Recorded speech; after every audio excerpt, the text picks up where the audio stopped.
Hi friend मु निराकार study दुनिया चैनल को आपको स्वागत। आज टॉपिक अच्छी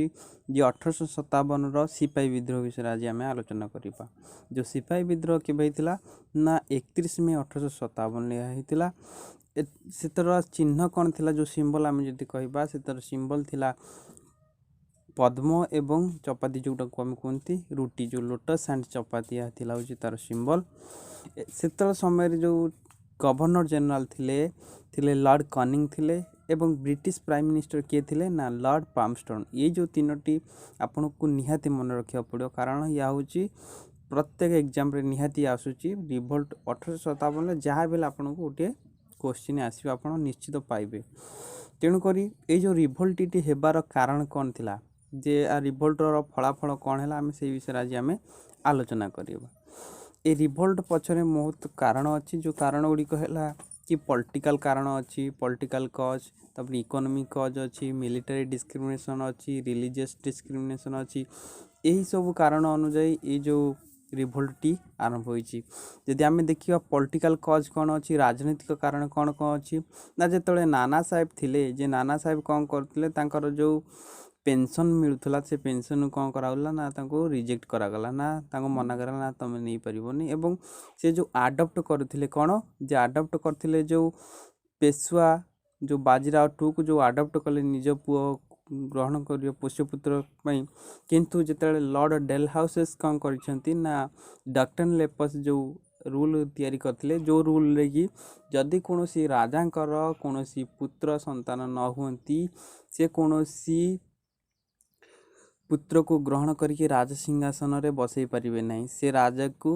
को कौन करेंगे ना ब्रिटिश अधीन रे देदेवे। यह हूँ डक्टन लेपस रे थिला। एवं आउ गोटे कारण कौन हो इकोनॉमिक्स कज कौन कौन थिला ना जदि अर्थनैतिक कारण कौन थिला जेतेबेले ब्रिटिशर माने आसिले आम देश को शासन कले ईस्ट इंडिया कंपनी माध्यम रे जे से माने कौन कले ना यही भली आस्ते आस्ते से जिते तांकर प्रभाव विस्तार कले से कौन कले ना आमर जो हैंड क्राफ्ट थिला जो हस्तशिल्प थिला एवं आमर जो कौलिक वृत्ति थिला से गुड़ी को से कौन कले अपभ्रंश करिकी नष्ट करिकी से मानकर कंपनी माध्यम बसैले जहाँ फल से कौन कले ना आम मान हेवी टैक्स नेले एवं कर नेले एवं आमर जो जमी बाड़ी थिला तार लैंड रेवेन्यू अधिक अधिक नेले जो ऋण अधिक नेले जहाँ फल कौन है एक जो विद्रोहटा आस्ते आस्ते प्रभाव पकईला। तापर आसिले किए ना मिलिटरी डिस्क्रिमिनेशन तांकर जेतेबेले देखागला मिलिटरी डिस्क्रिमिनेशन मीन्स कौन ना जेतेबेले आमर जेहेतु ब्रिटिश शासन करथिले ब्रिटिश शासन रे आम देश रे भी सैन्य माने जेतरे नियोजित होतिले से सैन्य मान को कौन करा होतला ना कम पैसा दिया जाउथला एवं से माने किंतु बड़ बड़ पदवी रे रही पारुनथिले से माने बड़ बड़ पदवी रे रहउथिले ए माने बड़ बड़ पदवी रे रहउनथिले एवं ए माने कोन ना कम भी पारिश्रमिक दिया जा फल रे कौन है ना ए रिवोल्टटी आरंभ है। तापर आम देखा जदि रिलीजियस डिस्क्रिमिनेशन कौन जे रिलीजियस डिस्क्रिमिनेशन आम जो धार्मिक थिला धार्मिक कौन ना जेतेबेले ब्रिटिशर माने कौन कले ना गोटे तांकर बंधुकटी थिला जो राइफलटी थिला राइफलटीर ना थिला होची टाउन बेस बंधुकटी थिला ताकू बदल जाकि कौन करागला ना एनफील्ड राइफल को दियागला। जो एनफील्ड राइफल कौन कराइथिला ना जो कि गोरुर चमड़ा एवं घुषुरीर चमड़ा मध्य या थिला जे कि हिंदू और मुसलमान को भितर जो धार्मिक भावना थिला आहत कलरा जा फल दिगला। एवं आउ गोटे कथा जो सोशल रिफॉर्म है जो विडो रिमैरेज है जो आम हिंदू धर्म से जो प्रथा कुसंस्कार थिला सती विवाह थिला एवं जो एजुकेशन गर्ल एजुकेशन दिगला जो ख्रिस्टियन मिशनरी जो दिहला जे से माने चिंता कले जो धार्मिक आमर धार्मिक भावना गुड़ी को कौन करा ना इंग्रेज मान द्वारा यह हूँ लोप पाई जाऊँ जहाँ फल यह गोटे कारण थिला। मुख्यतः कारण जदि आम देखा से जो एनफील्ड राइफल कौन थिला ना जे कि गोरु चर्बी आ घुषुरी चर्बी रे जो तैयारी होता ताकू जाके कामुड़ी की ताकू जो गुड़ी की ये कराला व्यवहार कला ता से हूँ गोटे बड़ कारण थिला ये घटना पछरे। आम देखा ये कारण को जदि जो बारकपुर छावनी जो थिले जो बेंगल एबे जो थिले हमर मंगल पांडे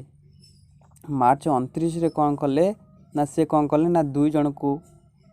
ଇଏ କଲେ ବାରକପୁରରେ ତାଙ୍କୁ ଯେଉଁ ରେଜିମେଣ୍ଟରେ ଯେଉଁ ଥିଲେ 2 ଜଣ ବ୍ରିଟିଶ ସୈନ୍ୟକୁ ମାରିଦେଲେ ଏଇ ଯେଉଁ କାରଣକୁ ନେଇକି, ଯାହାଫଳରେ କ'ଣ ହେଲା ନା ତାଙ୍କୁ କ'ଣ କରାଗଲା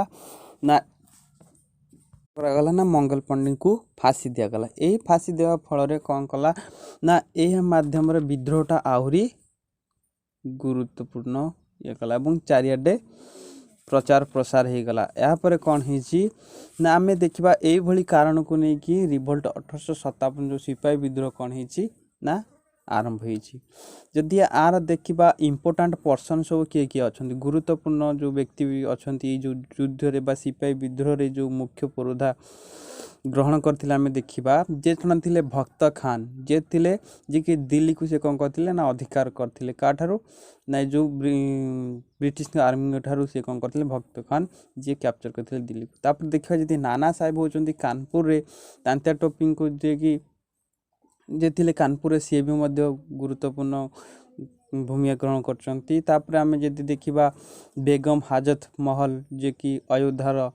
ଦେଲେ ସିଏ ବି ଗୁରୁତ୍ୱପୂର୍ଣ୍ଣ ଭୂମିକା। ତାପରେ ରାଣୀ ଲକ୍ଷ୍ମୀବାଇ ଯିଏକୁ ଆମେ କହୁଛନ୍ତି ଯେ ପ୍ରଥମ ଆଇକନ୍ ଅଫ୍ ଇଣ୍ଡିଆନ୍ ନ୍ୟାସନାଲ୍ ମୁଭମେଣ୍ଟରେ ଯଦି ଆମେ ତାଙ୍କୁ କହିବା ସେ ହେଉଛନ୍ତି ଅତିଥି ରାଣୀ ଲକ୍ଷ୍ମୀବାଇ ଜଣେ ଥିଲେ ପ୍ରଥମ ଯିଏ ମହିଳା କି ଯିଏ ବହୁତ ଗୁରୁତ୍ୱପୂର୍ଣ୍ଣ ଗୁରୁ ଦାୟିତ୍ୱ ନେଇଛନ୍ତି ଏଇ ଇଏରେ ଯେଉଁ ବିଦ୍ରୋହରେ। ତେଣୁକରି ଆମେ ଏଇ ହେଉଛନ୍ତି ମୁଖ୍ୟ ବ୍ୟକ୍ତିବିଶେଷ ଏବଂ ଆଜି ଆଲୋଚନା କରିବା ଯେ ଏଇ ଘଟଣାଟି ଯଦି ଆମେ ଦେଖିବା ଯେ କ'ଣ ପାଇଁ ଫେଲୁଅର୍ ହେଲା, ସଫଳତା କ'ଣ ପାଇଁ ହେଇପାରିଲା ନାହିଁ ଯେଉଁ ଘଟଣାଟି ଯଦି ଆମେ ଦେଖିବା ତାହେଲେ ଫେଲୁଅର୍ ହେବାର ବହୁତ କାରଣ ଅଛି। କାରଣ ଯଦି ଦେଖିବା ଆମର ଯେଉଁ ଥିଲେ ନାନା ସାହେବ ଯେଉଁ ତାନ୍ତିଆ ଟୋପେ ଥିଲେ